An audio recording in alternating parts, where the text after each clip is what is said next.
ለ2000 ዓመታት ክርስትና በዓለም ዙሪያ ተስፋፍቷል። በተለያየ ክፍሎች ተከፋፍሎ የሚገኝ ግዙፍ ቤተ እምነትም ሆኗል።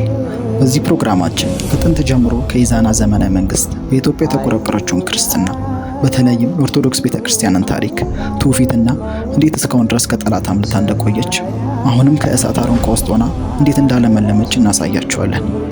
እንደ ቅዱስ ቤተክርስቲያን አስተምሮ በምድራችን ላይ በተለየ በኢትዮጵያ ኦርቶዶክስ ቤተክርስቲያን ጥንታዊ መጻሕፍት ዛሬም ላይ ታሪካዊ ጠላቶቿን እንዴት እንዳለፈችና በእግዚአብሔር ቸርነት እንደቆየች ያሳያል። This is a land of myth and legend. Oh my goodness. Look at this. Inside, vivid wall paintings tell the story of Ethiopia's spectacular heritage.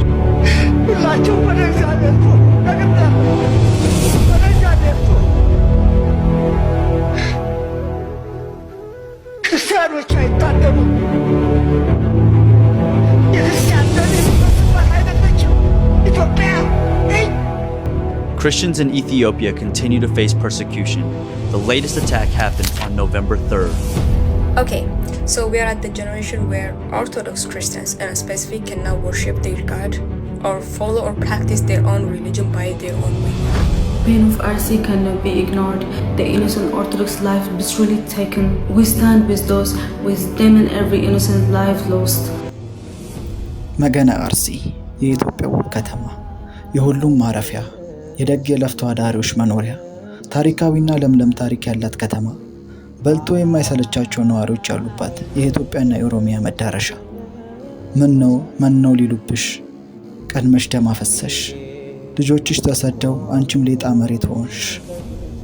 ጥንታዊቷ አርሲ ከጥንት ጀምሮ የአቢሲኒያ አንዱ አካል ሆና የቆየችና እስላም ክርስቲያኑ በአንድነት የሚኖሩባት ከተማ ነች። አሁን አወቅን ባይ ሰጋ ነፍስን ካስበለጡ ሰዎች እጅ ወደቀች። ክርስትናን በማቃጠል የሚጸድቅ የሚመስላቸው ትውልድን ፈጠረች። አንዱ ዘርና አንዱ ቋንቋ ብቻ ካልተሰማ የሚል ግማሽ የምድርን ዓመት የማይኖር ቁስ ናፋቂ ካድሬና አለሁልሽ ባይ አፈራች። አርሲ ታሪካዊ ቤተክርስቲያን ያሉባት፣ ትልቅ ጻድቃንና ሰማዕታት አባቶች ያሉባት፣ ለሀገር ሰላም የሚለምኑ አባቶች መናኞች ያሉባት አርሲ ዛሬ በወዳደሮች ላይ ወደቀች። ክርስትና ጠል አክቲቪስቶች ያሉባት እቺ ከተማ እኛን ለማጥፋት ይጥሩ ቆይተዋል። አርሲ እግዚአብሔርን ባመኑና ለእግዚአብሔር ለኖሩ ሰዎች መኖሪያ ነበረች። አሁን እግዚአብሔር እርሱን ያመኑ እሳትን ወደ ውሃ እንደሚቀይር ይህንን መረዳት አቃታቸው።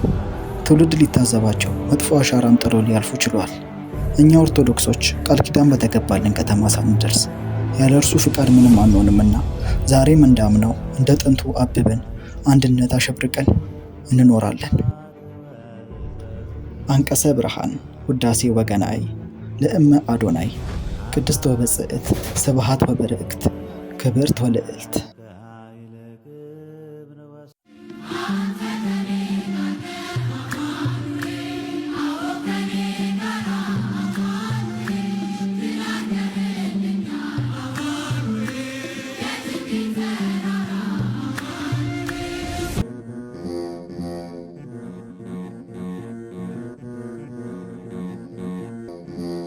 ንግሥት ዮዲት 40 ዓመት ኦርቶዶክስን ስትዋጋ ኖራለች። እሷም አለፈች። ግራኝ አህመድም እንዲሁ ለ15 ዓመት የኢትዮጵያ ኦርቶዶክስን ባህሏን ምዕመኗን ሲጎዳና ሲያሰቃይ ኖሯል። እሱም አለፈ። ከጥንት ጀምሮ የኢትዮጵያ ነገስታት ኢትዮጵያ ኦርቶዶክስ ተዋሕዶ ላይ ብዙ ጥቃትና ብዙ ወንጀል ሲፈጽሙ ቆይተዋል። የእግዚአብሔር ፍቃድ ኃያል ነውና የያዝነው አምላክ አይጥለንምና እስካሁን ድረስ ቆይተናል። አሁንም ወደፊትም እናብባለን። አርሲ የብዙ ምዕመናን መኖሪያና ታሪካዊቷ የቅዱስ ገብርኤል ቤተክርስቲያን መቀመጫ ናት። እቺ ቤተክርስቲያን ከተቆረቆረች ከጥንት ጀምሮ ሲሆን እስካሁን ድረስ ምንም ጉዳት አልደረሰባትም ነበር። በዚህ 10 ዓመታት ውስጥ በአርሲ ከተማ የኢትዮጵያ ኦርቶዶክስ ተዋሕዶ ብዙ እንግልት ደርሶባታል። ምዕመኑ ካለበት ቀዬ ወደ ሌላ ቦታ ሊሰደድ ችሏል። በዛ የሚኖሩት መናኞችና ካህናት የእግዚአብሔርን ቅዳሴ ቅዱስ ያሬድን የሰጠንን ትልቅ ምስጢር ሊከናወኑና ሊፈጽሙ አልቻሉ። ይህም የሆነው በደረሰባቸው ተመሳሳይ ጥቃትና ዘመን አላፊ የሆነ ችግርና እንግልት ነው። አዳም በበደለ አዳም በበደለ ጌታ ለዓለም ክሶ አዳም በበደለ ጌታ ለዓለም ክሶ ቆሟል ቀራንዮ ከለሜዳ ለብሶ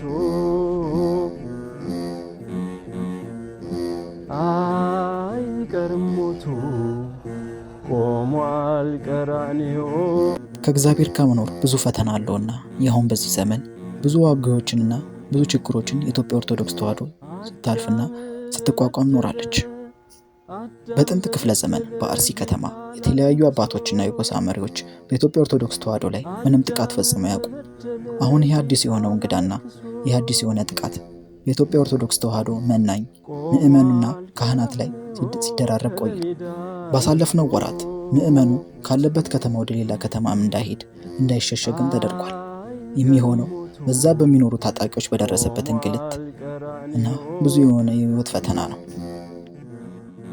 ክርስቲያኗም የቅዱስ ገብርኤል ከጥንት ጀምሮ ብዙ መናኞችን ያፈራች ብዙ ካህናትንና ብዙ ታምራትን ያደረገች ቤተክርስቲያን በቀላሉ በመናፍቅ ተደፍራለች።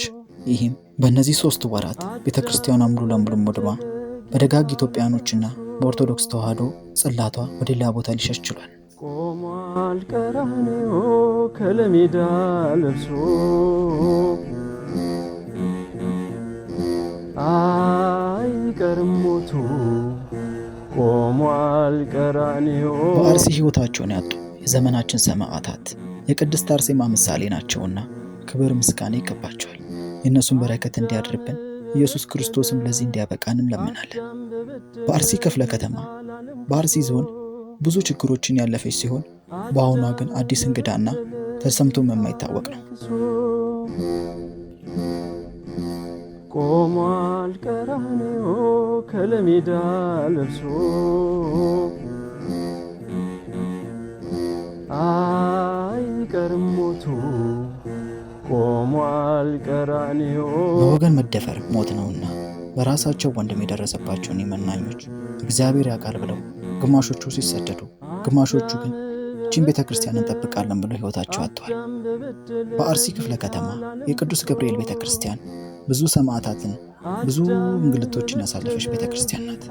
እቺ ቤተክርስቲያን እኛን በረከት እኛን ትውፊት የጠበቀችና ከጥንት ጀምሮ ብዙ ተአምራትን ብዙ በእኛ በሽተኞችን ብዙ ችግረኞችን መልስ የፈታች ቋጠሮ የፈታች ትልቅ ቤተክርስቲያን ናት።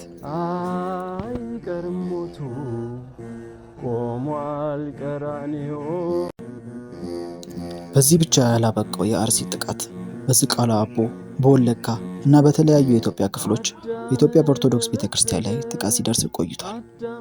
በ2018 በእነዚህ 3 ወራት ውስጥ የአርሲ የሞቱት ቁጥር ወደ 18 ሲጠጉ ብዙ መናኞችና ብዙ የሚኖሩ ምዕመናት ተሰደዋል። ቆሟል ቀራንዮ ከለሜዳ ለብሶ